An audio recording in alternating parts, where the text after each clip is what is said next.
Oh, do you get a 5-second countdown? Should we get a 5-second countdown?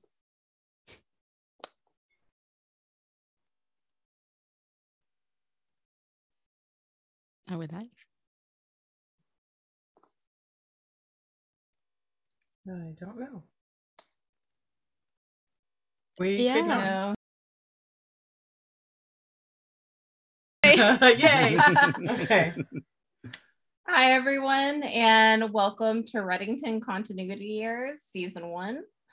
Continuity Errors is an actual play stream in production with Haunt and Griffin Entertainment. This is a spin-off / sister show of our podcast, Once Upon a Monster of the Week, which is a Monster of the Week podcast. We just released our latest episode this last Friday, and we would love for you to check that out as well. Continuity Errors is a rotating game of not only new GMs, but new game systems every week, where we follow the same team, which we have here. BEEF, which stands for the Bureau of Extra Normal Encounters and Fractulations, weekly. Though with a nod to one of the jokes of our group favorite TV show, Riverdale, the next GM was only going to get notes of the episode immediately preceding ours. And last week, we played a modified Vast and Starlit system by Epidiah Ravachol for character creation. And this week, we are playing Anomaly by Carter Richmond. It is a GM-less game. So next week, when we have our first GM, Algie Todd, they will be watching along with us. And I am Alice Hart, she, they, and welcome to Continuity Errors. So with the rest of our cast. I'm Mick Wheaton, he, him. I'm Cam, they, them. Sorry, Sarah. You're fine, you're fine. I'm Sarah Palmero, she, he. All right, so we will get into where you can find our social medias and everything after we've concluded. We are going to plan for running about between 3 to 4 hours today. At the top of every hour, we are going to aim for a 10 to 15 minute break with a synopsis of what you've missed on return. So getting into Anomaly, as I mentioned, is a GM-less system. It is aimed for similar vibes such as Warehouse 13, the Magnus Archives, Control, Men in Black, and the SCP Foundation. And a lot of inspiration comes from Avery Alder's game, The Quiet Year. We are going to have 3 phases of each round. And along with those phases, we are going to be using our favorite D6 and a tarot deck that we have that will be showing up on stream to help us narrate our choices and questions given by the game. So in our first of 3 parts of each round, we are going to be resolving a card, advancing our projects, and taking an action. And as we are starting off every week with the same team, we might want to go ahead and introduce some of those characters. I'm going to be playing Nimbus Doe, Nimdo, Cumulonimbus Doe, all the same name, person. They, them pronouns. Maybe not the heart of the team, definitely not the brains of the team. Nick? I will be playing Corporal Brett Butcherson, the field team lead, recently transferred from another division within BEEF. This will be Brett's first real field reconnaissance, first go about with this field team. Brett has not always had an easy run at the Bureau, ruffled some feathers the wrong way. This assignment really is purely to get Brett as far away from a specific director as possible. All right, Cam? I will be playing Félicien Sans Regret, a French-Canadian who was discovered by the Bureau des Occurrences Extranormales Universelles Fractalaires, or BEF. after he was sacrificed by a cult and sent to the US division to deal with. He is undead and constantly carries his instrument and parts of himself in a guitar case. And Sarah.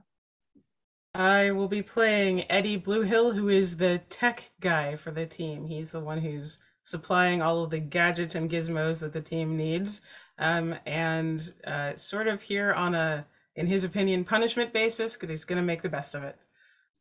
And for anyone that tuned in last week and sees that we have a missing spot, Reese could not be here.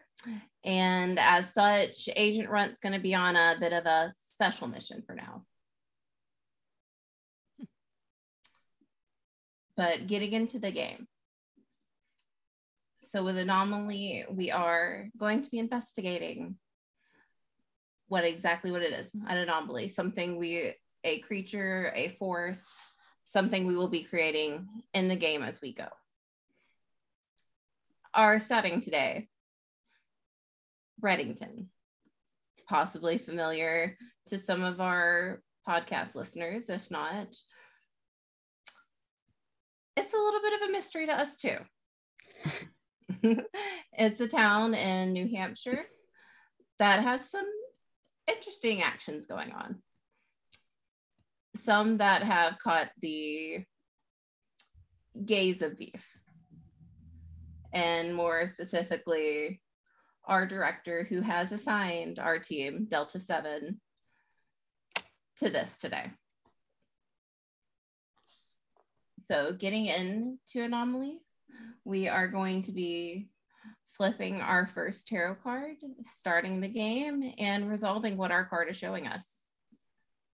So if we can go ahead and get that first card pulled up, please. You have the Six of Cups. See, this is one of those that we have two options of questioning. At any time, we can choose one question or the other and ignore it. So I'm going to go with, how much business does the team do with the community? And what does this look like? I don't think we have much to do with Reddington yet, guys. What do you think? Well, it kind of has been discussed that Beef has frequented the community because so much weird stuff happens in Reddington that it's almost a training ground of sorts for Beef field agents. That does not mean that the community knows Beef is involved, but it could be possible that maybe Beef has a front business in Reddington. What do we think that is? I love it. Since I think Beef lends itself really well to a meat market. Yeah. So we have established in our last session that our field agents travel in a horse trailer. That's kind of where all our stuff is. So do we actually travel with a couple of cows that we bring to this meat market? And don't tell me that Butcher Son is gonna be the butcher for that. It just gets deeper and deeper. It really does. The worst. Also, go ahead. Also, as a front, it seems that it's not a very good place to work since the employee seems to be changing constantly. So it doesn't get a lot of like other people from Reddington putting their CV to work there. It's just like, wow, there's a good role of employee there. Yeah, it's open like 3 weeks out of the year, really odd hours. Well, we have to raise the cattle to make sure that we have supply, right? So 3 cattle a week. A year. 3 cattle a year. That's right. Yeah. It's a very small, selective herd of high quality. It's called artisanal. Okay. Artisanal cattle. Yes. Nice. Okay. And I think that it even more appropriately lends ourselves to, what does our first day in Reddington look like? If we want to bounce in on there. You mean arrival day? Yeah. Arrival day. Oh my god. Who's driving the truck or the trailer? Um, Do we need a permit to drive it, or? Not to haul a trailer. It's just you're just driving a regular truck. Yeah, but you do need well, your a like regular, driver's license a to regular actually. huge truck. Arrival day arrival day means that cattle trailer with the beef logo drives into Reddington and pulls up behind the butcher shop or carniceria or whatever we have set up, and we start unloading the things that need to be unloaded into the back of the shop, right? Definitely. Are At least we leaving everything in the trailer? I think we would need to bring in some of the replacement supplies to restock our business front. I think there are probably a number of things that stay on the trailer because the trailer is also kind of our mobile command while we're in Reddington. So I think there is probably some sort of false compartment or kind of room at the front of the trailer that has a little mobile command in it. And I'm sure Nim has been bringing in most of the heavy lifting, unless anyone would really like to help them. So I Eddie'll almost help. think, I mean, it's a team thing, right? Everybody gets to pitch in and lend a hand. So Nim doesn't have to do all the heavy lifting unless he's 3 times as big as everybody else. Speaking of like physical description, I know we're derailing a little bit, but I'm very curious about like each character's physical description. Is that something we can do now, or should we wait? We could play out this arrival. One thing I'll throw out real quick that kind of plays into that is Brett, I think, arrived in Reddington ahead of everybody else to prepare the business front. And this is a special assignment for all these agents and a special assignment for Brett. I don't think any of them have, or at least Brett has not met any of the other agents yet. So who's bringing the actual trailer? Is Brett bringing the trailer, or are we? Brett's already there, so I think I was maybe going with you are all rolling up the. I think we also have a couple of other unnamed agents kind of with us who help out with this. It's not just us. That we have some handlers, and some people to actually run the shop. People who actually know how to lead the cows around and process the meat. Eddie, will you be the one driving the truck? Because sure, Eddie can drive the truck. Is this truck one of Eddie's own design? It's probably got some upgrades on it, yeah. And we don't want to lose the trailer anywhere. We don't want to overheat the cattle or the equipment that's stored in the back. So he's probably put a few tricks and hidden things in there that he's pretty proud of, thank you. But yeah, he can drive the truck and it can be a truck of his own design. All good with that. So he's your tech guy and your mechanic. Hey. And the driver. And the driver. Some people should not be allowed to drive. You speaking for Nim there? Mm-hmm. Nim is 22 and probably gets around mostly by like those electric scooters.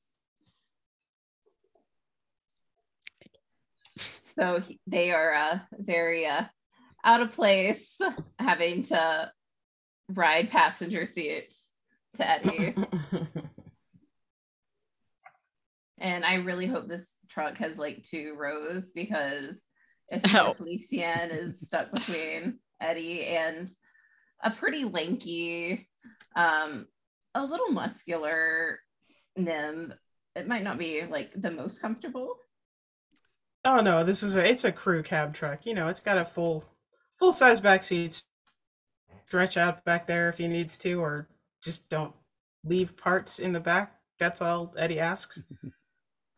Fair enough. You know what? Felicien joined like at the last minute because he was driven there by another beef agent, and they were kind of late. So arrived at the last minute, doesn't get shotgun since both of you were already there. Gets in the back, puts his guitar there. It takes one seat, he takes the other. And yeah, he's kind of a 6'3" guy with a very short trim stubble beard, 22 as well actually, and long blonde hair that's held up in a man bun. Very hipster looking person. The scarf thrown in a loose loop, brown upper coat that's usually kept open, turtleneck or blue shirt depending on the day, and yeah, very very very pale skin, with a blue hue. Yeah, this is a and very pale gray eye. Just look kind of a bit weird, let's say. But he immediately has to get control of the music, though. I really hope that there's a Bluetooth system on that truck. There is undoubtedly a Bluetooth system on the truck. Yeah. Yes. Good. So for the remaining of the way, there's some French Canadian music playing. Unless somebody asks for something else. As long as there's occasionally something that has, English in it so that Eddie can understand it, or, fake that he's singing along, enjoying it. Eddie's all good with whatever you want to put on the stereo. Good. Okay, good. Can take that as a special request and put occasional like English song in there. Is it like very begrudgingly too, or? No, that's just like, fair enough, and just changing into I don't know, classic songs. What are classic songs? Probably like Bohemian Rhapsody and stuff like that. That like people usually enjoy. So pulling up, Colonel, what do we see? I think the truck rolls up. You all hop out and are unloading some of the gear. Nim carrying the heaviest of the boxes. A couple of other agents probably in a follow car, helping to unload some of that stuff as well. They're around the back of the storefront, where the deliveries would be. And so they hop out of the truck, and the back door pops open, and you've all heard various stories of Corporal Brett Butcherson, your new field team lead. He is out here again because somebody wants him very far away from them. He had a very bad interaction with the director, and I think you've probably all heard through the grapevine at this point. Brett shot one of the senior directors, not fatally, but yeah. And so the door opens, and this very large, imposing figure that pretty much fills the door frame is backlit from inside. I think it's evening as the team rolls up. So there's kind of just the overhanging light outside, but he's mostly backlit. Steps out under it. He's big scars, set of them down his face. Turns kind of just one by one each of you and gestures you inside. I feel like at this point, Eddie is probably not probably. Eddie is the smallest of everyone then. He's like 6 foot even. So he's the little guy in the team. Not a real broad built guy, not super muscular, not a gym rat or anything like that. He's got shortcut dark black hair. He's literally, if you think of the color sun bronzed, he is literally like bronze color. He is that sort of like red undertone, not shiny. He's not oiled up or anything, but sun bronzed color. Clearly native of some tribe. And he just sort of looks at this figure in the doorway and goes, so that's why they call you the butcher. Okay. And then he goes inside. Nim's probably just got like a box under both arms. Oh, so you're the boss guy, huh? He just kind of cocks his head at you and waves you inside. Yeah, and Nim just kind of nods back and follows in. He's has his guitar in his back, obviously, and a box just so he's carrying something. That's not just to keep up appearance, I guess.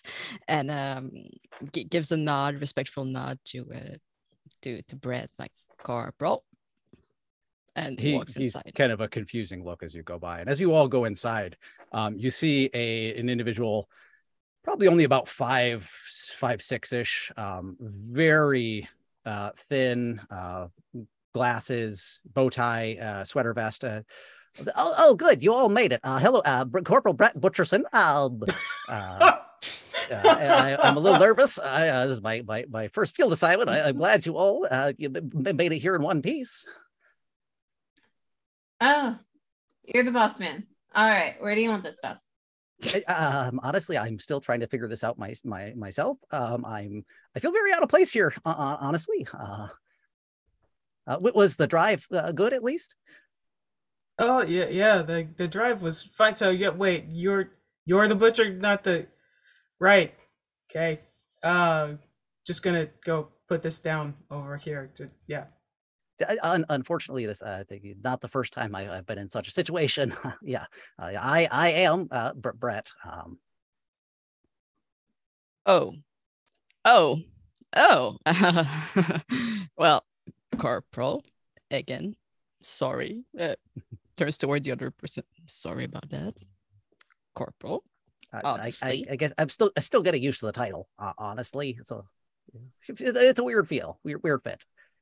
But yeah, so settle on in upstairs. We've got some rooms up above the shop. Feel free to go ahead and pick one out, and I guess we'll sit down and we'll go over the briefing. So this might be a good time to move into the other rounds, well, the other parts of the round in Anomaly. As we do not have any projects set up currently, we will be moving on from that to another round and taking an action. We drew the 6 of Cups, and based on the suit, we'll be acquiring something or losing something. I'm gonna say we lose one of the cows. You knew that was coming. You knew it was coming. Oh no. I think that's actually kind of fitting. When you say lose, It disappears. That's what I kind of want to say. I want to say one of our associates that are handling and processing the animals go to open up the trailer, which is probably still outfitted for animals at the moment. And one cow's there. Other cow? It was there when we locked it up. Is there something completely unexpected in its place instead, perhaps? I love it. It's Reddington. I think so. The fact that it's Reddington, I think it's a doll, like a cow doll. Yes. Yeah. It's like a little tiny cow doll. Oh yeah, I see. That's been happening a lot around lately. In fact, part of our mission, you'll see things. I think this event going on. There's been a lot of replacement. Yeah, so it's something to get to the bottom of. Are people turning into dolls? Is that what? Well, I mean, the problem is that's not necessarily out of status quo for this community. So it's hard to tell whether that's part of the Anomaly or Reddington. So the other question is, if a cow can turn into a doll, does the doll turn into a cow? Oh, most likely it's not so much that the cow has turned into a doll. There's been more of a replacement event from one of the fractalations. So it's more that the cow was displaced and this item happened to be in the right alignment to take its place. More of a swap, a convergence of energy between 2 points. And I'm getting it ahead of things, but so it's not so much that it turned into a doll. Okay, so we don't need to worry about where we put the doll cow thing. Like if you put it in someone's room, we're not gonna wake up in the morning and JoJo's in the corner chewing on a blanket or something. I mean, if we want to put the cow doll anywhere, I mean, it can stay with me. Sure. Fair enough. I don't mind a roommate. Fair. Sounds good. Yes.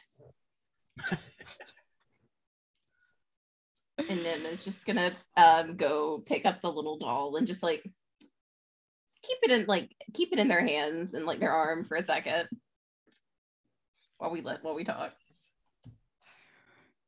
As we get settled in, then does that feel like let's move on to the next turn, or? I feel like it could be a good move on to the next turn.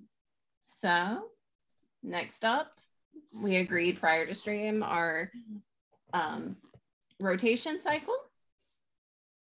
So Sarah? Yeah. So we're flipping another card, yes? Yep. Mm-hmm. And we have the Two of Wands. Two of Wands. Let's see. So we have another dealer's choice of questions. Okay. Yep. So you get to pick one. We've got do you have them up already? I'm looking. Hang on 1 second. Right. Swords, Wands. There we go. Two of Wands.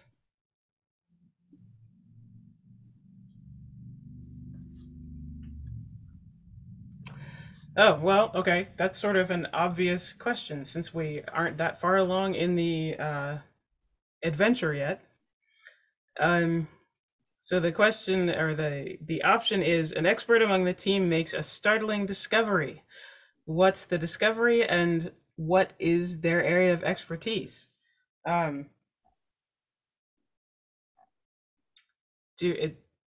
Remind me, did anyone else in the team pick an area of expertise?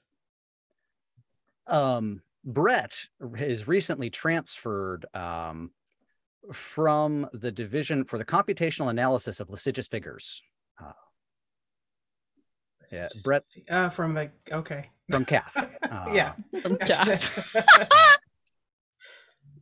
Where Brett extensively studied fractalation events. Mostly from the analytical side of them, a little bit of biological interaction with fractal energy. He did lose an entire team in the course of his studies. 6 of the bravest lab rats you could ever imagine. May they rest in peace, or rest in wherever they may or may not be resting. Right? Yeah. Yeah. They went somewhere. You know.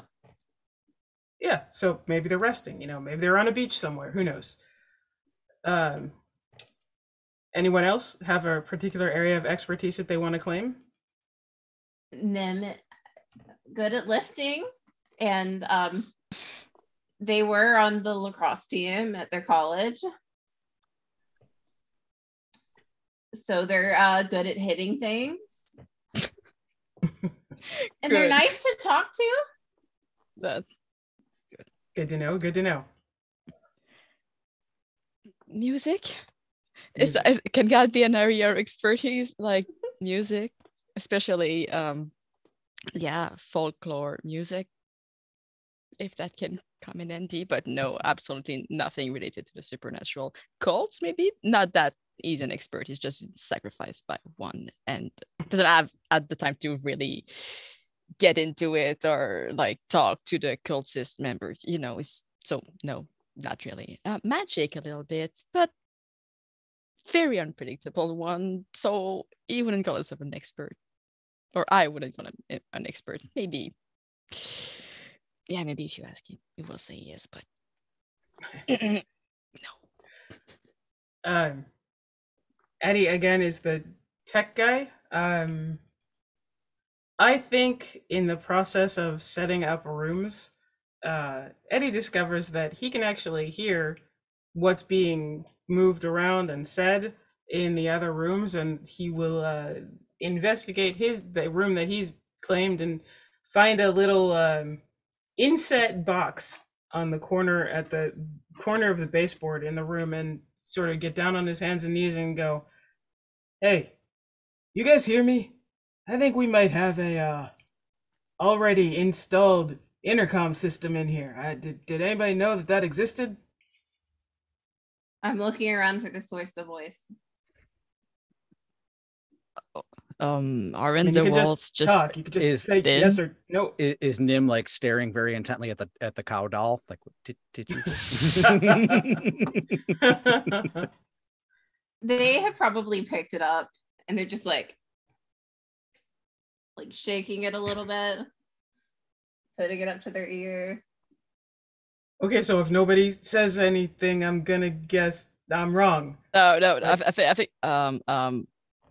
Eddie, right? Eddie, I think the walls are just thin, like shitty apartment style thin. No. This is coming out of a specific place. So keep talking. Keep talking. 1 2 1 2 1 2. This is me talking. What do you want me to? What do you want to say? Yep, we got an intercom system here, guys. So yeah, be careful what you say. So I'm good until I figure out how to turn it on and off. Be careful what you say. Unless we don't care about people overhearing it, and then what that case. Unless you don't care. If you don't care, that's good too. Say what you want to say. I should just remind everybody though that anything you feel like you probably should be saying it is standard protocol to record, document. You should, at the very least, be preparing a written report at the end of each day. Don't forget to submit those, please.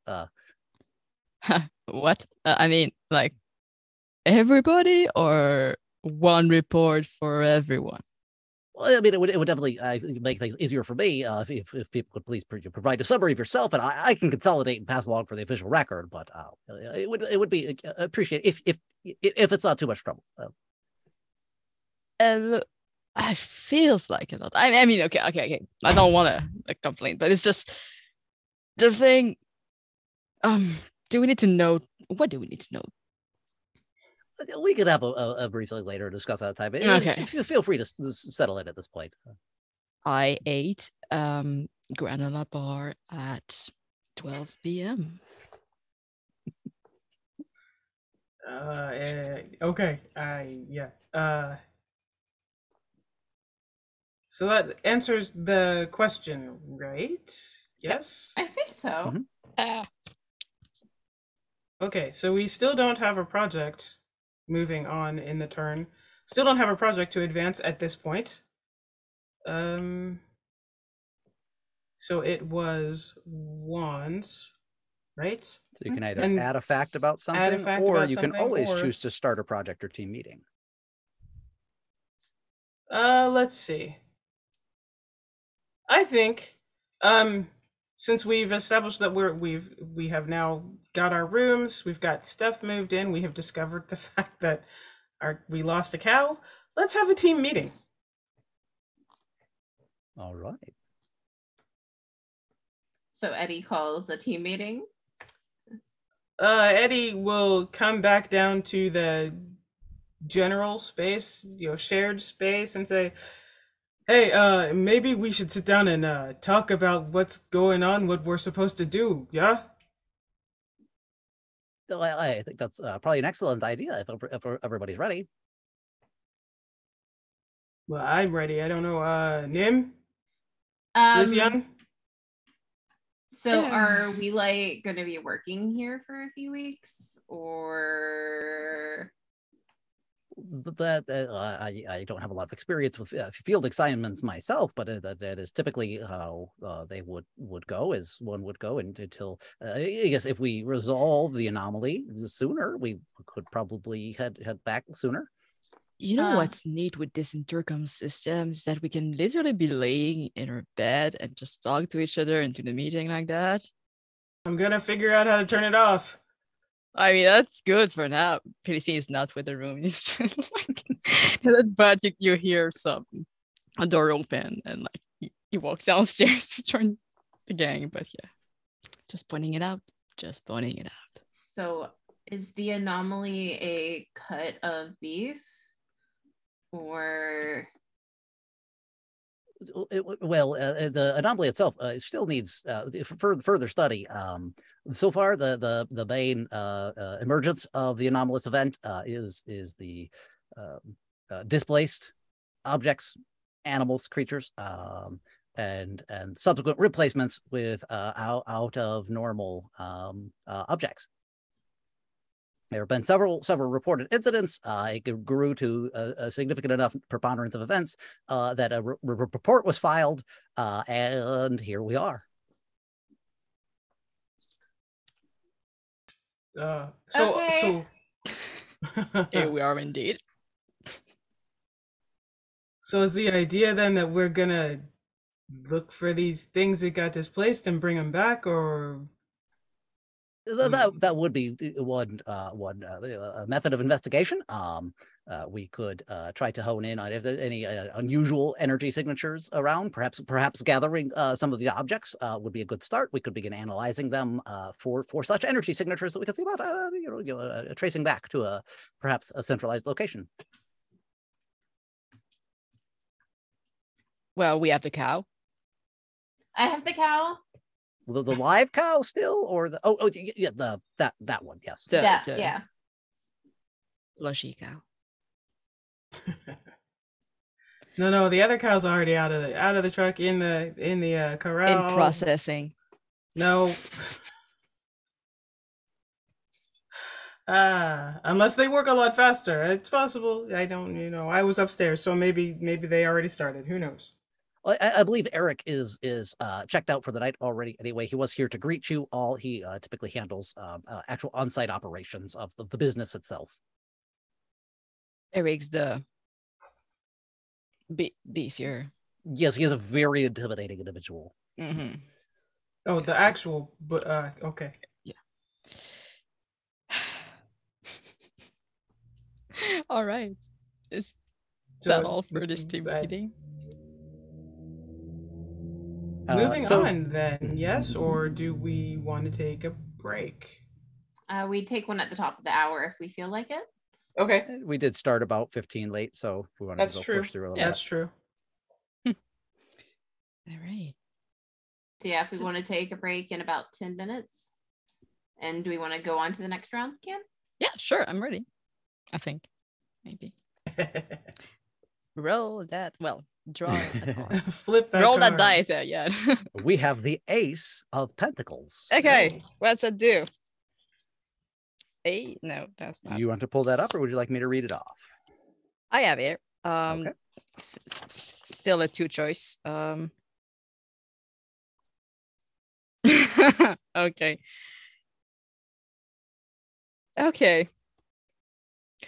I'm choosing there's a local population in the area unknowingly benefiting from the anomaly in some way. How? How might this cause problems for the team? Well, there is indeed a local population in the area, Reddington citizens. And how are they benefiting from the anomaly? The anomaly being right now displacement of object as we have established for now, but as a broad might be other bigger things as well. It might make it a little difficult for a team if everybody claims that everything is normal. Whatever happens, if they start wondering why there's so many dolls around, that's normal. Reddington has dolls, obviously, which makes the investigation a little harder for the team. Like if everyone asks around, yeah, did something got switched around? Oh yeah, the unicorns always get replaced with they like sometimes the unicorns are just disappear, or the guards get undead or unalived. So that's just like a thing that happens in Reddington. So they are benefiting from the anomaly in a way that it's just how things are, and it makes it harder for the team.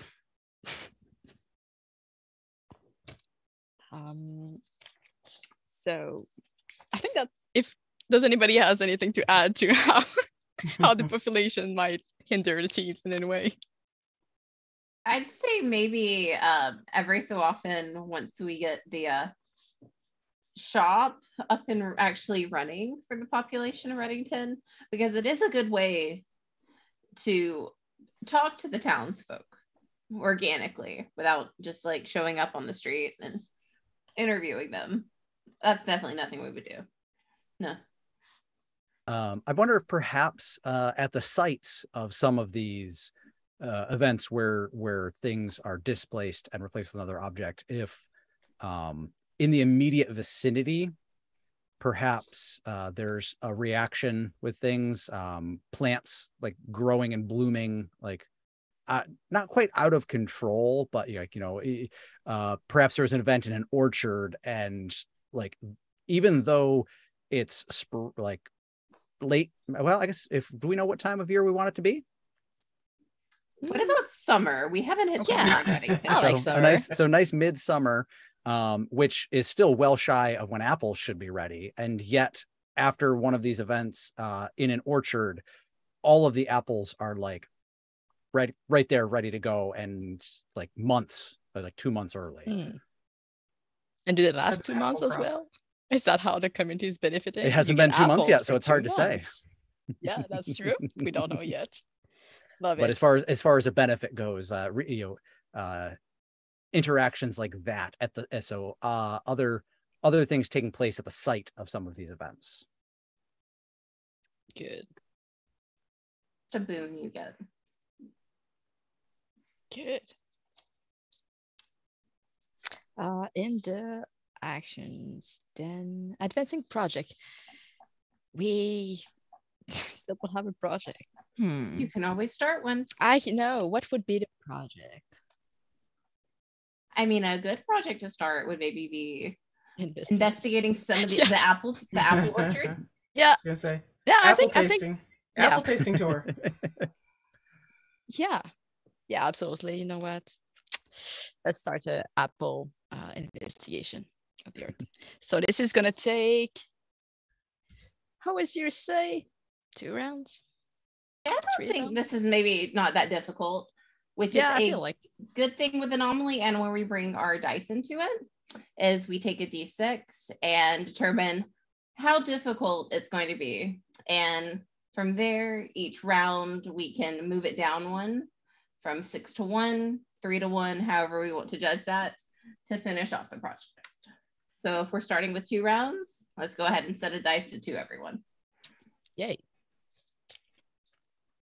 Good. Of course, there's going to be some interesting situations coming up later that might change how difficult that'll be. Yeah, investigate an orchard. How do you pronounce that? Orchard. I tried. Anyway, yeah, investigating that places where apples grow. Is our project number 1. All right. So taking us to the end of this round, I will flip one more for myself. We have the tower. Oh, fun. Ooh, fun. Major Arcana. So the tower, something critical is destroyed utterly. Oh no. What is it? Oh no. How does the team or community react? What is being utterly destroyed? Yeah, what is it? Please, not the other cow. Hit us with the bad news. I kind of feel like something happens to the other cow. I think. No. Really? I think.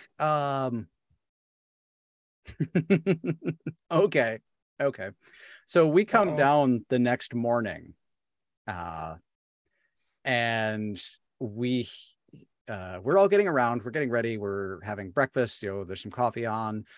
Eric has arrived and gone to the back to begin the part of Eric's job that he contributes to here, which is the part not many of the other agents typically want to do. And we're mid-breakfast, and we hear a terrible sound that it is much louder, much a cacophony of noises that even an inexperienced person should know are not noises that should be going on back there. And upon all running back to investigate, we find a 8-foot tall individual who one could only assume must be Eric, and yet they are also now as much cow as man. So very much a humanoid shape still, but 8 feet tall, horns coming out. I think he's got to have the nose ring. I think just to interject, I think that's called a minotaur. Yeah, I was gonna say. That is in pure panic and just scrambling about the shop and knocking all sorts of things over, trying to acknowledge what has happened. And that actually brings us to the top of our first hour. And we're going to take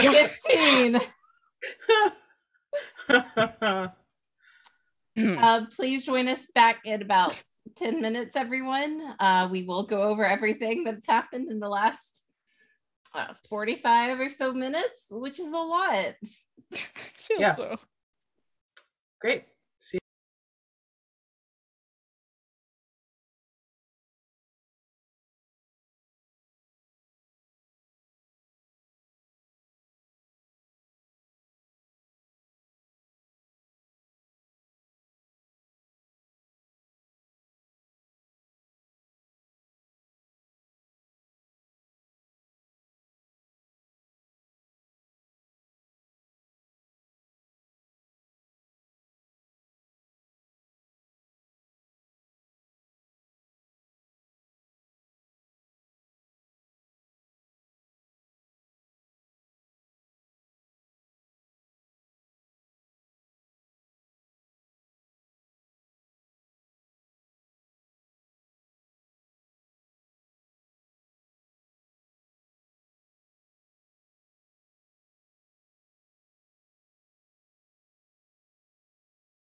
All right, so we're back and in the middle of a little bit of a kerfuffle. So we started our session with our agents with beef, the Bureau of Extranormal Encounters and Fractalations, arriving in Reddington at what we established is the Bureau's business front. They operate a butcher shop in town that is only open about 3 weeks a year. It's very artisanal, very like top-notch, hard to get beef.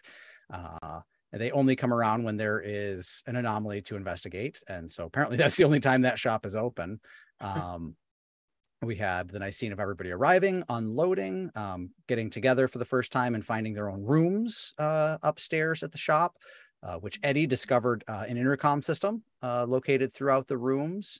We did have a little bit of a quirk on arrival where one of the cows, because we do actually bring the cows along with them, our mobile command center is a livestock hauler in Eddie's custom tricked out truck. One of the cows that we were bringing with us was replaced by a cow doll when we opened it and went to check things out there, which is tied in with the anomaly going on in Reddington. Brett filled the team in that this has been happening at an increasing rate around town, things being replaced by out-of-place objects. There has been usually some sort of boon in conjunction with the swap.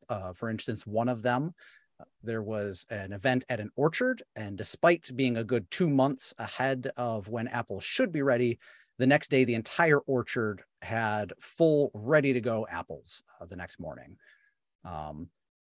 So the next day kicked off, the team was getting ready to have their morning discussion and preparing some breakfast when a commotion from the back room at the shop where Eric was getting ready to process the one cow that did make it. We went back to investigate, and there is now no cow or Eric. There is simply cow Eric. And Minotaur. I like cow Eric, though. Minotaur cow Eric. Is cow Eric a cleric? Oh no. That's going to be at the next office D&D session. Yeah. Once he's settled down and he's okay with being a cow. So yes, that was the resolution of our final card before break, which leaves us mid-turn coming back to advance projects. So a couple of our underlings are then out and about running around collecting some apples for us is the project that we did have going so that we can assess some of the energy signatures on those to see if it can let us analyze this anomaly anymore, get any more detail. I think that one of these apples is being given to Eric as an attempt to calm him down.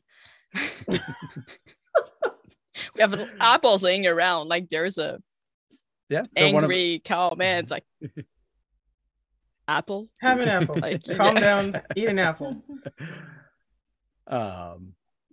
Eric, have an apple. You're not you when you're hungry or when you're a cow, but or both. So yeah, our project has advanced from 2 to 1, and so we are at the take an action stage. The card was the Tower, so it's major arcana. So we can either have an anomalous action, start a project, or is this a good time for a team meeting? Everybody, a good time team meeting? I think maybe anomalous action. The anomaly does something weird. Is it dangerous, disruptive? Does it follow with what the anomaly has been seen doing before? Use this to bring focus to the anomaly and what it does, push its story in an interesting direction. So I think we come into the room and there is Minotaur cow Eric scrambling about being offered apples by other field agents who are just coming into the room to find this as well and do whatever they can to try to calm Eric down. And then there's a weird moment where all of a sudden we're all coming into the room again. And cow Eric is now gone.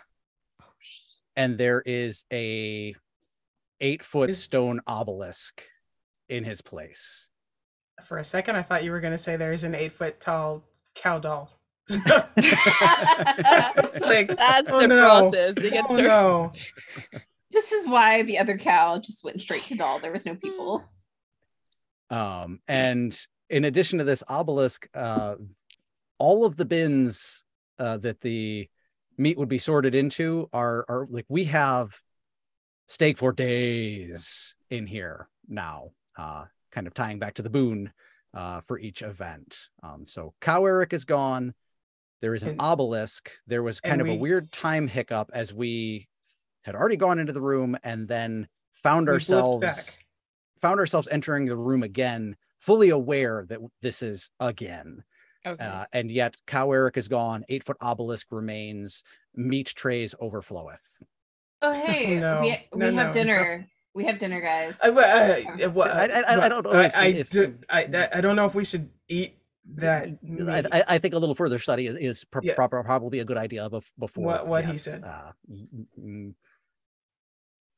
If you'll excuse me all one moment, Brett takes a look at the meat trays, doubles back out of the room, and you hear him retching violently at the thought of the potential of this.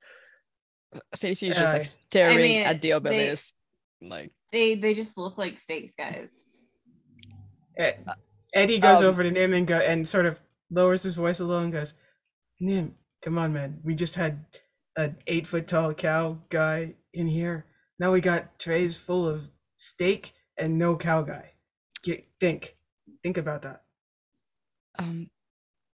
We are in a butcher shop, Eddie. But we didn't have steak like this 30 seconds ago. Yeah, Nim, really. We not also a didn't good have time. that like 30 seconds ago, so... Hey, Eric, you're still in there, dude. Knocks on the obelisk, because why not? Knocks on the obelisk. Nope. No knock. No. Do we still have other agents in the room with they're us? just panicking with us. Yeah, Eddie's gonna look at something and go, guys, maybe we should wrap up some of this meat before Nim gets hungry. Just, cover it up, move it out of sight, something, so nobody decides to have a snack. Put it in the fridge. I'm not going to eat raw meat, Eddie. You're missing the point. You're missing the point, Nim. I think that makes a nice segue to bring it back around to the top of the next turn. Great. And that's me. So we can please get that tarot card pulled. The 9 of Wands. Ooh, let's see what we have here. The 9 of Wands. I get a dual purpose. Considering that one of these kind of has been answered, I'm going to go with the team finds something that will help contain the anomaly. Who discovers it? We acquire it as an asset. So I think I feel like it would be apt based on the fact that this anomaly is taking things and granting things. Maybe someone finds like a dusty old lamp being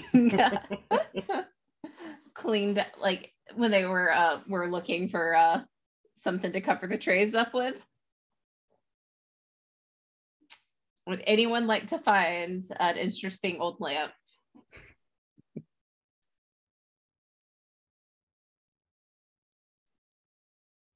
So maybe Brett comes back in the room with it. There you go. Guys, I'm a little bit confused. I went out to take care of a minor digestive issue I was spontaneously having. Looks over at the... Nope. Not going to address that. Sorry, moving on. While I was out there, I turned around and found this on my way back in. It seems to have appeared with the other interesting going-ons. Perhaps it warrants for further study. Give it a rub. But it is a bit dusty. It's a lamp. I feel like you need to give it a rub. By principle. What's the lamp? We want to do that like just out in the open though. I mean, dirty lamp shows up just randomly, and you just want to listen. It doesn't matter where we are. We have like a minotaur that turned into a man that merged with a cow and then turned into a nobilist. So I think that like wherever we are, we're kind of at risk of. So weird things happen. So let's double down on the weird things happening. Got it. Okay. So Nim's just gonna like put their hand on Felicia's shoulder. Look, man, if a man wants to rub his lamp in peace, we're gonna give him the privacy for that. So I don't know if it's so much of an issue of privacy. I'm inclined to agree with Eddie that we should probably set up the proper containment procedures before we begin studying this particular object. I'm assuming none of you are pretty fresh recruits. I'm getting the vibe of. I don't think you've seen some of the horrible way that some incidents have gone wrong with when objects of power are not given the proper respect that they do. 5 minutes. Give me 5 minutes. I'll set up a containment field. Good. Yes? I mean, sure. You got 5 minutes. You can give me 5 minutes, yeah? Yeah, hopefully you won't turn into, I don't know, a mouse meanwhile. I'm going to hope I don't turn into a mouse, too. I'd be careful if you see a mouse. Might merge into it. Okay. 5 minutes. Eddie will leave the back of the shop and go out to the trailer and get some stuff. And he's going to go back into like the common space, the actual common area of the building, and set up a little like I don't know, 3 by 3 foot cube sort of structure that is electrically contained and has a field around it, and that this lamp can be put inside. And there you go. He'll come back out to the back, or go to the back of the shop and say, okay, come on, I got this thing set up. You can put the lamp in there, and then give it a rub if that's what you want to do. Perhaps if anybody else would like to, or we could probably just, apply a small electrical charge from a distance with a wand of sorts. You know what? I think I'm well placed to do it. And he grabs the lamps and just walks into a circle, sends y'all a grin. Let's do this. Rubs the lamp. I don't know if anything would happen right now. Because if it's going to be what captures our anomaly, it might have already been rubbed. Well, that's a terrifying thought. So, nothing. Damn, I knew we had to rub it earlier. We just lost our time. Okay, so kicking on to the next phase of this turn then, which is finishing up our first project with the apple orchards. When we finish up a project, we actually go back to the player that started it, and they're going to explain how it ended. I think that sadly, in our attempt to calm the minotaur, we were not able to actually analyze the apple. It was given to the minotaur, and that's how the project went. Can that be an answer? Like, we were trying to investigate it, but then we tried to calm the minotaur with it, and did not really find like how the apple had we can call earlier, it stuff like maybe that. Inconclusive, considering when we gave it to the minotaur, we suddenly have a giant obelisk. Oh yeah, I mean that's a result in itself. Scientists would say it turned a minotaur into an obelisk. Was it caused by the apple? We don't know, but maybe it did. Will we repeat the experience? Maybe. One would hope we don't find ourselves in the same situation to try to repeat this experiment. Yeah, maybe someone goes to look for the apple to analyze, and they just find like the core and like a big old chunk taken out of it, all of it. So then moving on to the action. I have the option to add a fact about something, but I kind of want to start a little bit of a project. I think it would warrant further investigation into this lamp. to figure out how it is A, connected with the anomaly, and B, how we can capture the anomaly with it. And I feel like that might be a little bit of a harder thing. So I kind of want to set the diet. How does 4 sound? I think 4 is pretty reasonable. Yeah. I want to know who insists on like investigating this lamp, because right now it just seems like an old lamp, and why would we investigate it more? I mean, like, who really knows how these kind of things work? I've like been here 2 weeks. I think it's 2 weeks. Everyone's always going on about time stuff. But like, I think if we wait, maybe if there's something in there, it's just shy. Or maybe we just need to talk to it. Some people only feel like coming out when they have had that kind of support. Bro, didn't you arrive like with us? Like I've had this job for like 2 weeks, dude. Oh, okay. Yeah, that confused me too for a second. I was like, it's like, what do you mean 2 weeks? Okay, gotcha. I mean, we have only been here like 3 hours, right? No, we did sleep here the next morning. Yeah. Okay, so it's been like 18 hours, but like, so who knows? That can be close to 3 weeks, and for some people. You know what? Sure. And he's just in the background shaking his head, like, okay, okay. All right, so yeah, we should we'll go ahead and get a little bit of extenuating some additional research on this particular object that appeared. Probably best to keep it in Eddie's containment cube here, and we'll get a couple of extra technicians on what they can maybe suss out from this. Great. Now that we have our project started, Sarah.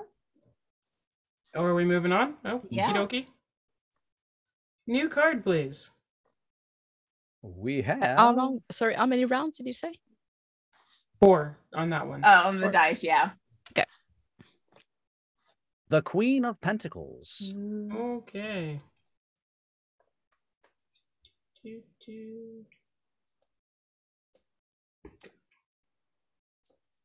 I'm looking. Hang on 1 second.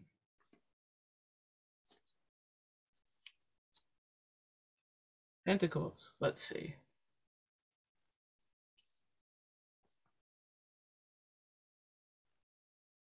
Do you find them, or would you like me to read them? I got it. Huh. It's another dual question one, and they're both good questions. Read them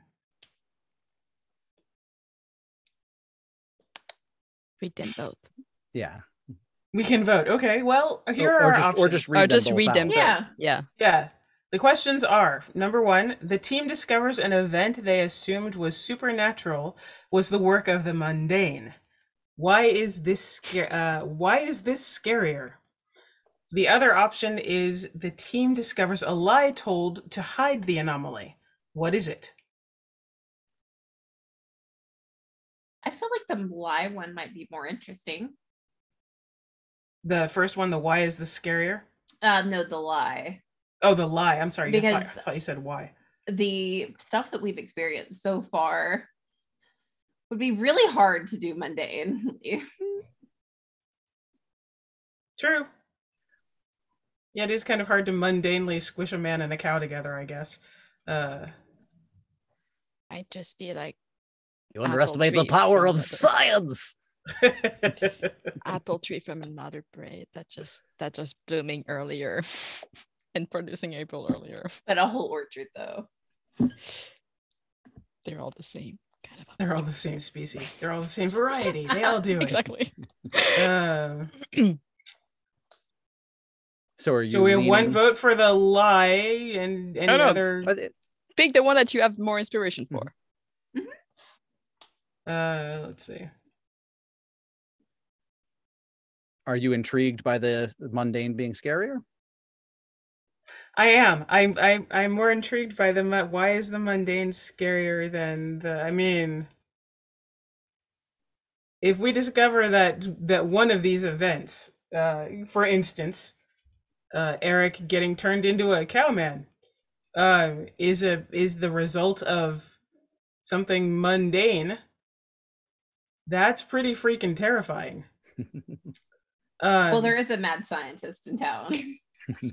But we don't. I was gonna say there is somebody in town who can maybe they experimented with the apple tree. Because if it's Monday, like if is as a result of testing the, I don't want to go there. Never mind. I was gonna go somewhere yucky, and I'm not gonna do that. But as a result of testing perhaps the obelisk, we do a scraping of the obelisk or something and discover that no, it's just a matter of genetic combination and how that works. I'm not a scientist. That whole man to minotaur to obelisk thing is something that happened. It's a scientific, there's a way to explain it via science, and that's scary because it happened. I have a rough suggestion. Go for it. Because there was that time skip, maybe we find evidence that time anomaly was something done humanly, and they put just a giant stone there, and there is evidence maybe that Cow Eric has been moved elsewhere. Ooh. Oh, there you go. See, that's much better than where I was going. So yeah, I don't know. I like your genetic. Just sadly cannot bring my other character into place. I mean, Morgan could have the Cow Eric. I know, but I didn't want to go there too much. So we've got since there was an anomaly, an anomalous event directly at our own HQ, we have our teams basically cordoning off and scouring everything. Lamp, obelisk, meat, the room, all the rooms, making sure that there's no kind of bleed over of energy. And I think, during the course of those studies, would that be Edie's or Eddie's wheelhouse? Is energy signatures or more just tech? He could certainly, given the information on what kind of energy signatures we're looking for, he could certainly build things to try to make it easier to find them or to record them or something like that. He wouldn't know what energy signature to look for, but he could definitely make something to make it easier once he's told what that is. So I think then Brett is kind of focused on the study of fractalation events, and particularly the energies that they release. And given that we've established supernatural is one thing and mundane, which includes science, is another, I think there are a lot of cataloged energies and that the Bureau has in their database. So I think Brett kind of comes out later, and so I've been doing a little bit of analysis of some of the objects in there. I've managed to rule out a couple of forms of energy. This is definitely not an occult thing we're dealing with. I believe we've got an extensive catalog of that. Glance at Felician. And it also does not appear to be arcane in nature. Honestly, the biggest thing, there was an excess amount of tachyons. Tachyon that would lead me to believe is probably some sort of a temporal anomaly, which I think we all experienced. I'm not entirely convinced that obelisk here is our friend Eric.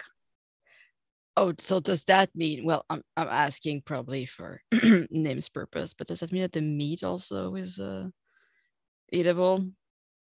Wait, Eric was the meat?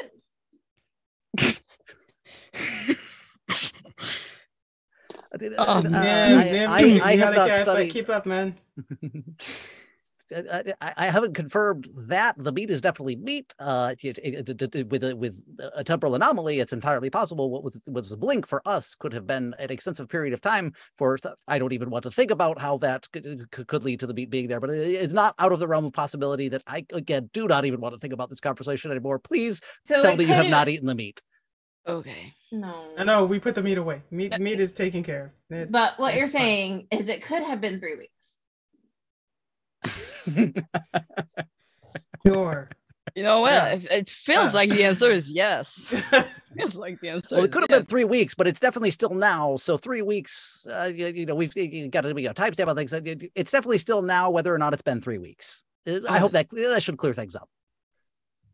Honestly, maybe you could tell by like hair growth, but probably mine doesn't actually grow anymore, so I can say if it's been 3 weeks. So, okay, good to know. Maybe Eric is alive.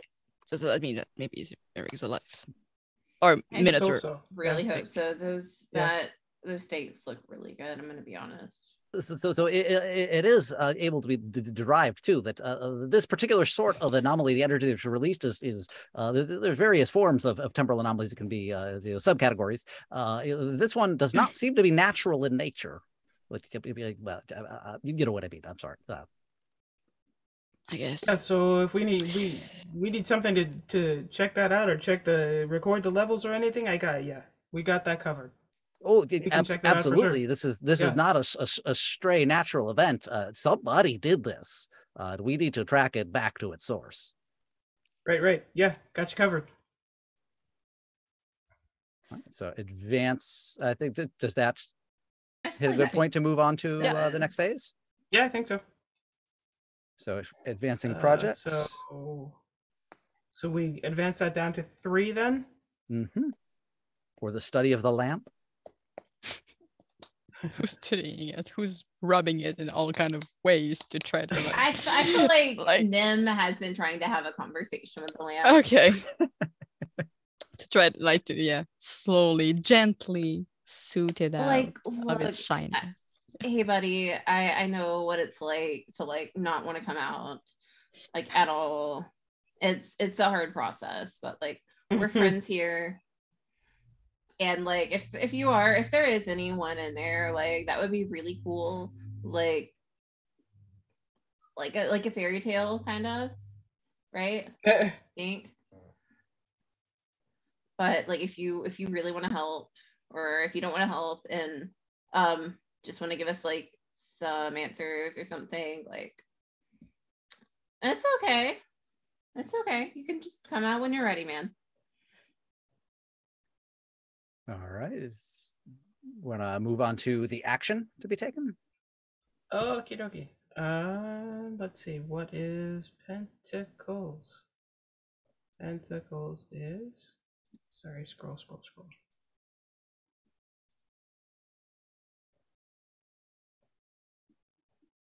So why don't you read what it is? Yes, please. We have the option to introduce a character, or as always, you could start a project or a team meeting. I don't know. I kind of feel like we just had a team meeting. Yeah. Just make it a character. I was gonna say, I feel like we need to introduce Reggie, who Reggie is a guy who's Reggie is a woman who is very interested in ancient artifacts. So she's super interested in helping out with Nim's conversation with the lamp, trying to figure out where and how exactly to rub this thing to get it to respond. She might be trying to, add some, I don't know, some stimulating things to the lamp. Maybe she's trying to brew tea around it to see. Yeah, exactly. She's trying to brew tea around it to see if that makes it remember that it can heat up. She's trying to take crystals and chimes and see if it resonates with anything, to see if that'll make it wake up and do its thing, whatever its thing might be. So I think Nim's gonna get to spend some time with Reggie, the artifact specialist. So All is right. Reggie a bureau agent, or is Reggie a local from Reddington who is familiar with these sorts of things, which is definitely a possibility for Reddington. Yeah.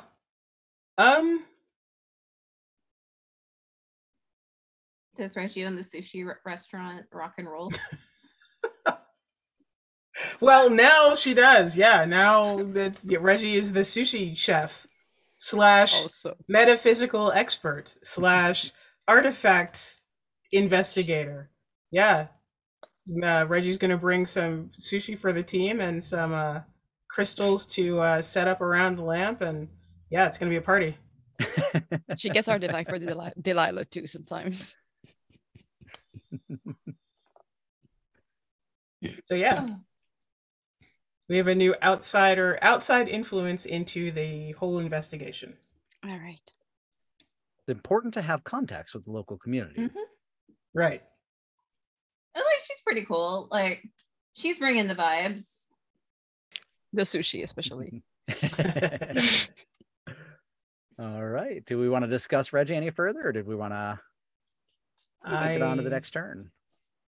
I mean, I think if we need to flesh her out more, we can do that as it becomes As important. we go. Yeah. I don't know about that choice of words personally. I'm sorry. 1 second. You're gonna go early again. Our recent experiences. That's it's a little bit of decorum. Do we need Sorry, to get him like some ginger ale or something? Something. That's okay. He pulls a flask of Pepto-Bismol out. We'll just set some bags out around the space just in case, just. All right. So Cam. Yeah. I guess I need to draw a card. The 7 of Pentacles. Oh, we're on a pentacle roll. Ooh. Do you need us to bring those up for you? Oh, I got it. Yeah, sheet of paper like old people. 2 choices. The anomaly is actively corrupting something in the local environment. What is it? Who notices? Or a member of the team makes a friend with a local. Who are they? What do they bond over? Oh, I so want to bring characters into this, but I should not. So we have a selection of characters right I was here. gonna say. Yeah. But I mean like the local characters, What is it? Who this?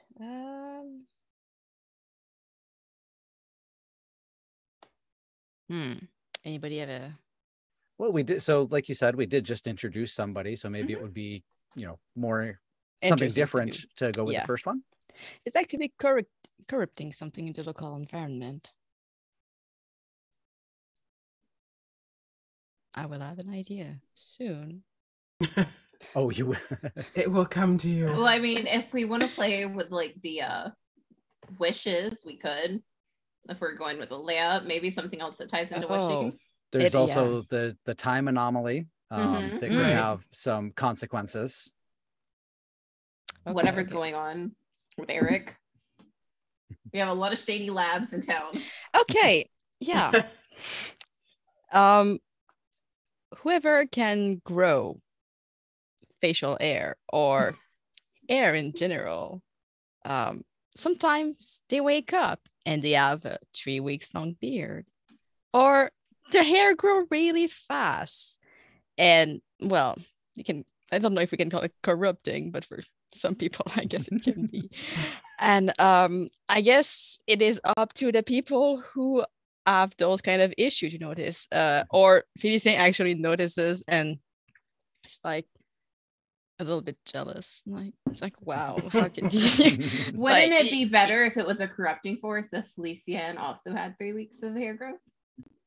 But his hair can grow. But actually, it's an anomaly. I mean, you know what? On. I'm taking this. Absolutely, Alice. That is a great idea. So wakes up, really excited, like that is his face, like, oh my god. He doesn't actually know enough of his compatriot to like excitedly talk about it. So he's just alone in front of a So it just a kind of mirror. like just struts out one morning and like not doesn't starts want out to talk exactly, about it, and but it's just like he This keeps here. doing that. Like, notice anything different? So Like- is this happening just to Felician, or is it to everyone in the team? I think other people who can grow facial hair like have. Well, it depends on the So- rate. The rate is different. Like Mhm. some people that usually grow beards in like super fast maybe have nothing at all, like for 3 days in a row. Oh, no facial hair at all. And other people, it's the same thing. But the first one to notice and to point it out and like casually strut about it like is Felician. Yeah. so would this be then at the site of each of the events around town, around the community? It There's is oddly still in the quarters. Only the members of the quarters, or that they are the people who notice. It's just in the headquarters. Oh, so It's none gonna of be the market. other sites have any of this influence. No, it is Hmm. where our temporal anomaly happened, and it is where the obelisk happened and stuff like that, and where we are investigating the lamp. It's all in the premises. All in this time dilation. Yeah. Yeah. In that case, Nim is gonna like come downstairs one morning with just like a beanie cap over their head, and like their like lavender hair is like grown, and they're just like trying to tuck it as much as possible so no one can see like the brown hair peeking through. Oh no.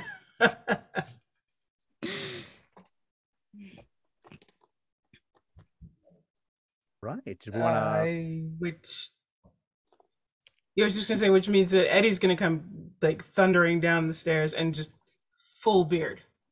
Eddie's very clean shaven as a general rule, doesn't have facial hair really, and he's gonna come down and be like, "What the hell is this? What is this about?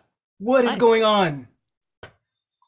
Nice one. I believe this is so Brett comes in with like a very patchy, short, shabby. Brett does not grow hair well. Beard. So, it's highly possible that we're dealing with some improperly contained residual tachyons from the recent anomaly. Improperly contained. What are you saying? What are you trying to say? It's perfect. Like, Leave it there. to try to say in the research and realizing that they were there, they may not have been properly contained. Like they were noted, but not dealt with. I like this. Can we keep it? Can we like actively try to like not deal with it? I mean, okay, Corporal. I maybe it will fix itself. You know, like if you grow it enough, like the patchiness can be a little bit fixed. You know. My concern is not so much the patchiness of the beard or the fixing itself. These things tend not to just resolve, but typically they escalate. Also, Yeah, I and I'm good with this. I really do not want to bleach my roots like every few days. That is going to be hell on my hair. You know, I'm going upstairs and I'm shaving, and if I come back down and I look like Cousin It, that's a problem. No. Y'all ain't aware of your It starts with the privileges, hair, and then man. it advances. Pretty soon, we're all much older, or maybe only parts of us much older.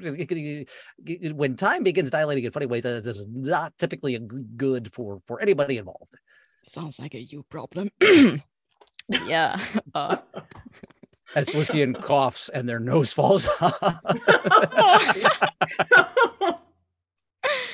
Does it really? No. Does Felician have a nose? That's the real question. He does. Yeah, it's not. Oh, okay. He's not Lord Voldemort. Please, at least maybe the same like skin tone, but not for the nose. So Christian's better than that. So yeah, I think that answers that card. Moving on to the project. So do we need to like specify exactly what is being done to the lamp, or since Reggie is taking care of that? I mean, I feel like I feel Reggie's like got it. if Reggie is doing something about the lamp, Nim is just taking her lead. Love it.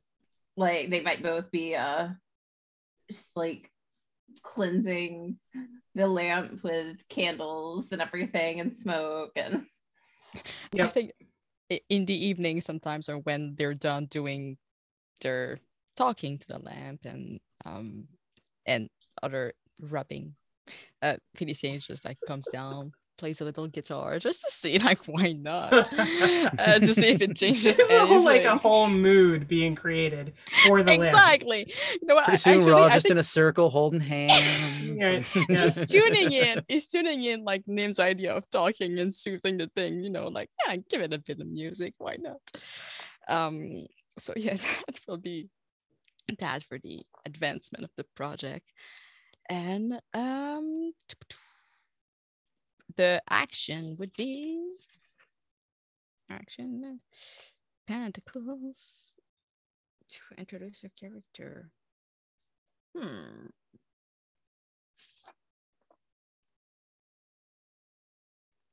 Well, we'll have a customer that is starting to want some meat because they've seen some action around the shop, and their name is Coco. Actually, their name is Coco, and they are coming very enthusiastically each morning. Hey, y'all, do you have your meat already?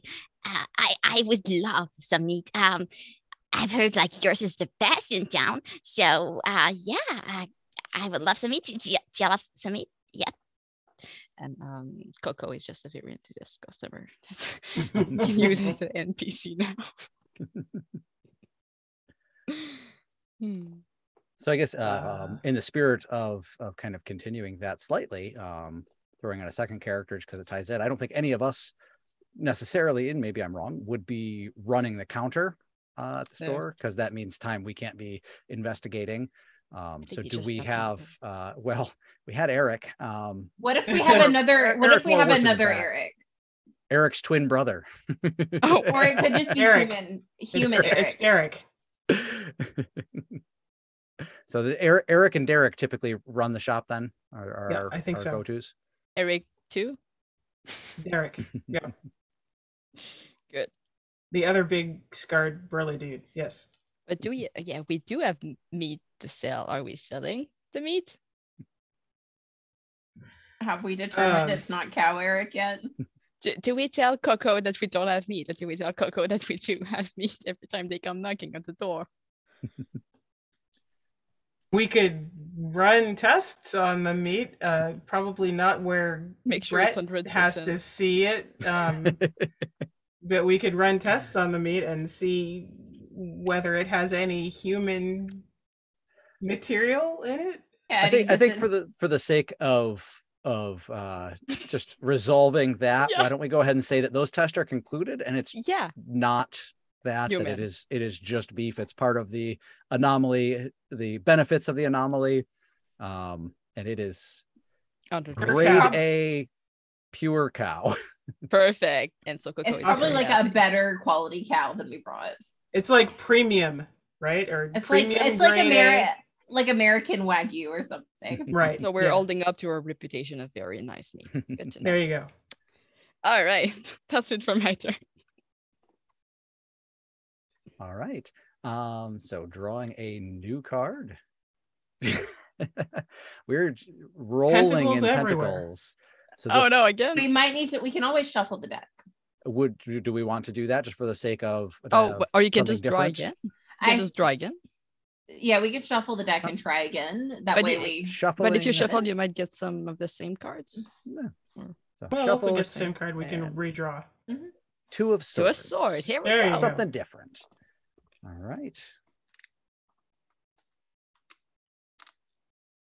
Two of Swords is another pair of questions. We've got a choice of what are the basic rules the team operates by, and what is the punishment for breaking procedure?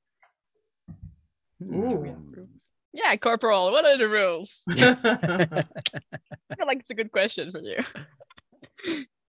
So basic rules the team operates by. Well, it's very important, obviously, to maintain the business front, maintain our presence in this community, because this community in particular has a long-standing tradition of providing ample anomalies for the Bureau to study. We've established it's a good proving ground for agents. So protecting the community, I'm actually kind of curious if part of the rules that the team operates by, the rules of the agency, is to specifically resolve anomalies without resolving or even addressing Reddington beyond that. We have to ignore the other things in So Reddington, part of the rules then, I think maybe they have a standing arrangement of, if this is, as soon as they determine an anomaly is Reddington based and not extra Reddington in nature, we cede jurisdiction and no longer continue that investigation. Is one of the kind of the core rules of Beef and Reddington's relationship.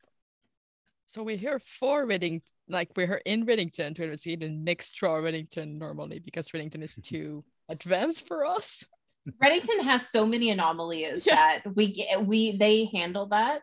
Mm-hmm. Beef handles the extra stuff that comes into Reddington. Or Reddington is a hotbed of anomalous events. Some of them are because it's Reddington, and they are explicitly tied to individuals, to whatever. Reddington has its own stuff going on. It's a very interesting, special place. So if we determine that it is somehow connected to Reddington at all, and not just an anomaly that was drawn to Reddington, then we stop. And hand it off to some other. Mostly because we've had very bad things happen when agents don't stop looking into Reddington. Yeah. Maybe we just contact the town council and let them decide who gets to handle whatever that is. Or whoever their secretary is that's on the phone. All right. Good. I like that. Yeah, I don't know if we want to. Good theory. All right, so we'll just continue on to advancing projects. Mm-hmm. So we have one more. We are down from 2 to 1 for our progress track for our study of the lamp. What if, like, after Reggie hits, like, you know, those little tiny like symbols and stuff that you bring in to like just make noise that's supposed to help with like aligning things and all that. Like after Reggie hits like a certain tone, maybe the lamp just like starts vibrating, just like shaking. And it just keeps going for like that for a little bit. Reassuring. Love it. Yeah, that's really calming and soothing. Mm-hmm. So just hit this point of resonance, and now is it just shaking, or has it actually like, is it slightly off the ground inside this containment cube that Eddie has built? Yeah, in fact, I think maybe after like it shakes and then it starts like just levitating a little bit.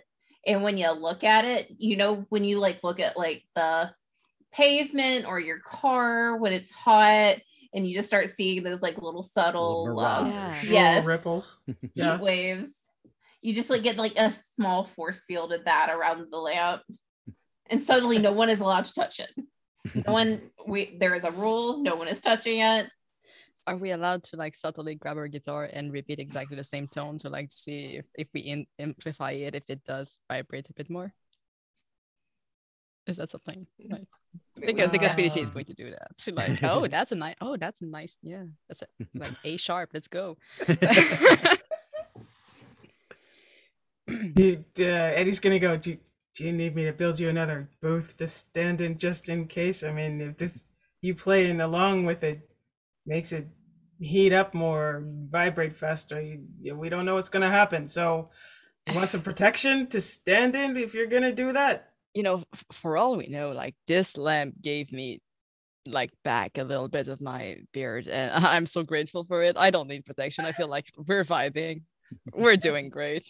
Okay, hey, Butcher, I wanted on the record that I asked if you wanted protection.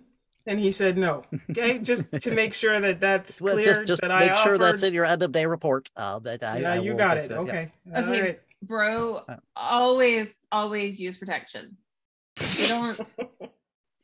We don't know what this thing is, like, and that's saying something coming from me. But we don't know what it is.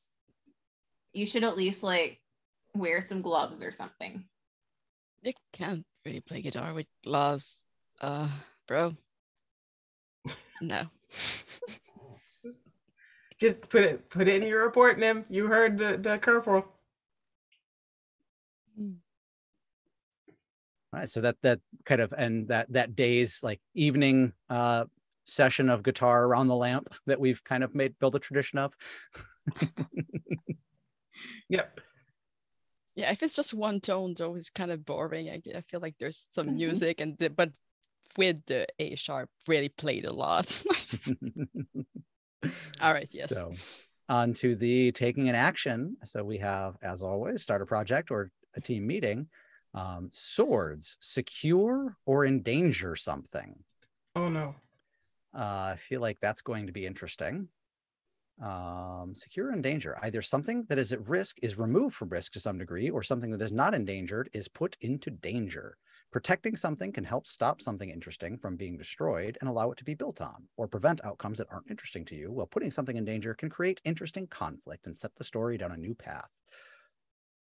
I think it's going to be much more fun to endanger something, and through the continued resonance with this lamp from our nightly jam sessions, it is escalating to a dangerous degree. And what none of us have noticed, through no fault of Eddie's, is this containment cube is beginning to crack. Oops. The energy being released through the kind of mirage around the vibrating lamp that is being contained by this cube is just not even that it's too much, it's just that it's enough for too long, that it's continuing to resonate and it's continuing to be egged on more or less by the band. And we all head in for the evening after this jam session, and unnoticed are a couple of cracks beginning to spiderweb and expand along some of the material of the containment cube. That's fair. That's fair.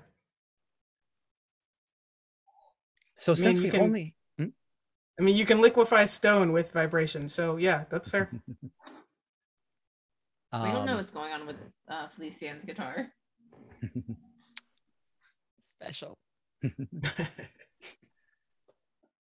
So given that we only have one more round before this project is finished, or one more turn before this project is finished, do we want to bring it back around to the top and one final turn with Alice to see this project through? You guys trust me? Yeah. We trust you. All right, so Mick, let's go ahead and pick a card. Any card? Well, I mean, there's a few that I would like, but... Ooh, ending on Major Arcana, we have the nice. star. Oh, Nice. this is going to be fun. So the star. A previous victory containing the anomaly.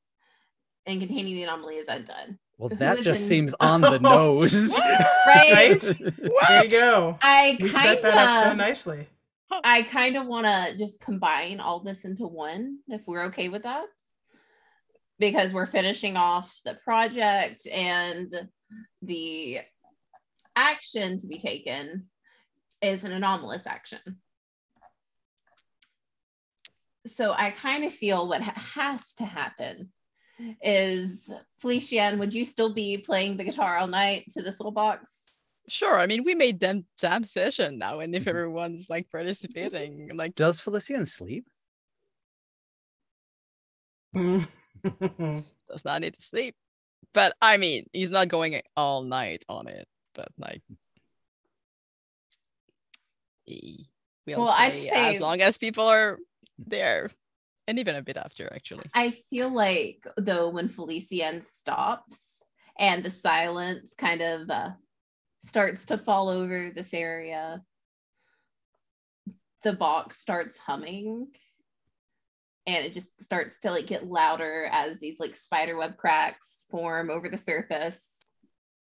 And maybe like as Felician's leaving, it's just this like shatter rupture.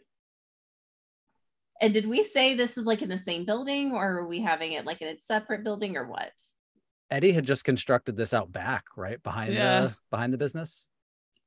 It's probably been moved out to the back of the business. It was originally constructed in the common area of the building, but yeah, it's probably been moved out back. But I'd say as it like fractures and cracks, and then like it should, like an explosion like this should be like instantaneous, like glass and everything should go flying, except it happens like in slow motion, where like the glass like shatters, the force field like around it like just starts going out like slowly. Can I add something to that? Yeah. So because of all these stray extra tachyons as well, and the energy of this lamp, beyond just happening in slow motion, what if it happens out of sync? It is both done and violent, and starting and slow, and in the midst of going off, like all out of order. What if we hear the explosion before first? The sound happens before the actual, like we hear the sound, Felician like feels the sound against his back, because sound can have like a physical presence if it's loud enough, like coming like from a reverb off of a speaker, and it just hits him in the back, and then suddenly it's just energy and glass flying, and it's like there's this deep bead of just white light like at the center where this lamp should be, and it's just trailing like prisms from it in this glass. And at the same time, like as this glass is flying, it's also embedding itself in the walls of the building and into the truck. Oh jeez. At like a force that should be a lot lower than it is. And at the same time, all of these like strands of light are happening, like the asynchronicity, like Mick was mentioning, moving a lot slower, like not necessarily creeping, but it is an event horizon that we all can see.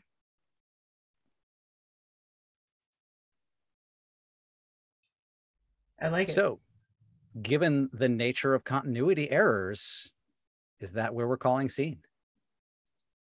Seems like a good place to hang it. I am inclined to agree. Oh yes. We all look out the window and just see white light hurtling towards us. Damn. Oh, yes. That's not good. All right, I like it. Love it. Nicely done. Okay. That means we're going to pick up next week at 5 Eastern with our next game, run by our first full GM of the session, Algie Todd. And the game that we are going to be playing, everyone, is Agents of Odd. Let me find the creator name. I'm afraid that I had misplaced that for a moment.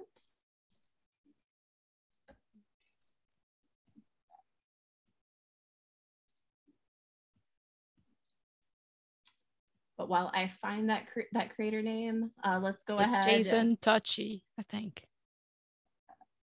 A role-playing game by Jason Tachi.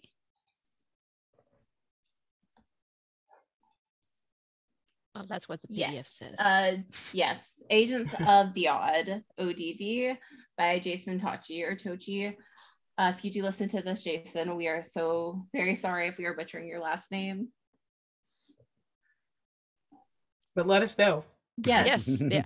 Someone please correct us. We spelled continuity wrong in the first place.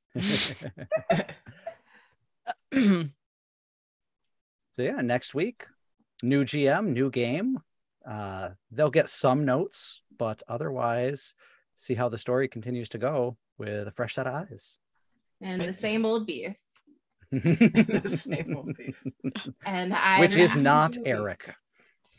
Not as far as we know. But I am Alice Hart, she, they. You can find me on Twitter and pretty much anywhere around the internet at Hellion Hart, Hellion. Hart spelled Hart. Nick? I am Mick Wheaton. I'm found in various places around the internet at Mick Wheaty. Nerd of all trades, master of none. I like to play in the woods, make maps, and do nerdy things. Sarah. I am Sarah Palmero. You can find me on just about any platform at Palmero's Voice. It's P-A-L-M as in Mary, E-R-O's voice. Yeah, giant nerd like my friends. So yeah, come and check us all out. Yes, and last but not least, Cam.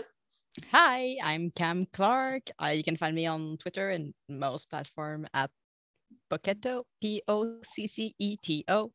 And yeah, I'm a nerd too. Yeah, We all are. very much. I come a marine nerd, but mostly nerd too. We love you for it. And we're all nerds, which is why you can also find us on our podcast, Once Upon a Monster of the Week, wherever you watch your podcast or catch them. We did release, like I had mentioned at the top of the session, we just released our latest episode this last Friday, and we will have one in about 2 more weeks. Otherwise, we do thank you all for joining us this episode.